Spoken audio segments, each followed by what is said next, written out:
So this is the story. Okay.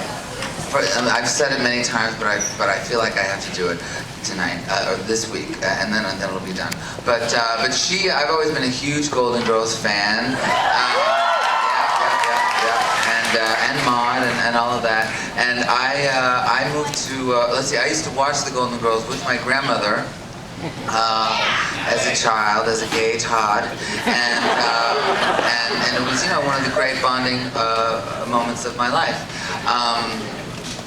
Until Gin, but then so then she died. My grandmother died, and I moved to LA and was making my first record. I was living on Barham in the Oakwood Apartments for a year. And I know it was a little rough, but anyway, so me and the child molesters, but it was weird. Pilot season, oof. Okay.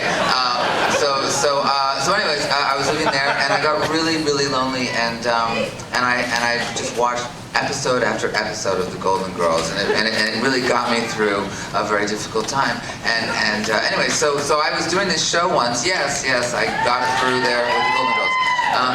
So then later on, after I finished the album, I was invited to do this show, this AIDS benefit, and one of the perks, as well as doing something about AIDS, was also that B. Arthur was the MC of the event, and so I was very excited to do it, and very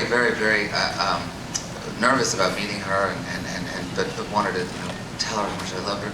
So we're backstage, and we're introduced, and I say, B. Arthur, and I immediately go into it. I'm like, I just need you to know that I watched the Golden Girls with my grandmother when I was a child, and then she died, and then I moved to LA, and I didn't know anybody in the city, and I ended up watching Lifetime television a lot, and watching you guys, and you really became my surrogate grandmother. You became my TV grandmother, and you really got me through a very difficult time. I just want to thank you for that, for being my surrogate grandmother, TV grandmother. And she turned to me and she went, "I'm not your fucking grandmother."